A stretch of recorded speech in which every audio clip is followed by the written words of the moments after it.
में यह खबर फरीदाबाद से सूरजकुंड मेला चौपाल पर बीती रात पंजाबी सिंगर सतिंदर सरताज की हुई धमाकेदार परफॉर्मेंस। अंतर्राष्ट्रीय सूरजकुंड हस्तशिल्प मेले की चौपाल पर बीती रात को मशहूर पंजाबी सिंगर सतिंदर सरताज परफॉर्मेंस करने पहुंचे थे। करीब 2 घंटे तक सरताज ने अपना सूफियाना अंदाज में समा बांध दिया और मेला दर्शक उनकी प्रस्तुतियों में खोए हुए नजर आए।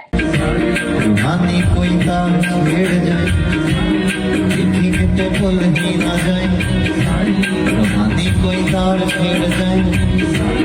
बाहों फड़ बेड़े बंदे लाई आत्मा दा दीवा भी जगाई हौली हौली खामियां घटाई मैनू मेरे अंदरों मुकाई अनहद नाल भी बजाई मेरे नाल नाल तू भी गाई साडी फरियाद तेरे ताई देखी किते भुल ही ना जाई आहा फड़ बेड़े बंदे लाई हाजरा हुजूर वे तू आई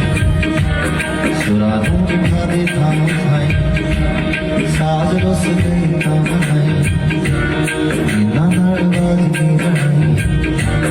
अन्नी किसे गीत दी फड़ाई नाल मेरे फड़ के जगाई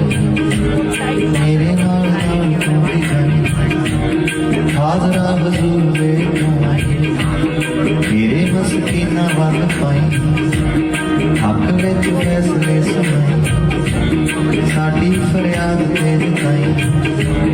साजा नाल आवाज भी बढ़ाई ताल विच तुरना सिखाई शब्दां दा साथ भी निभाई अखरां दा मेल भी बनाई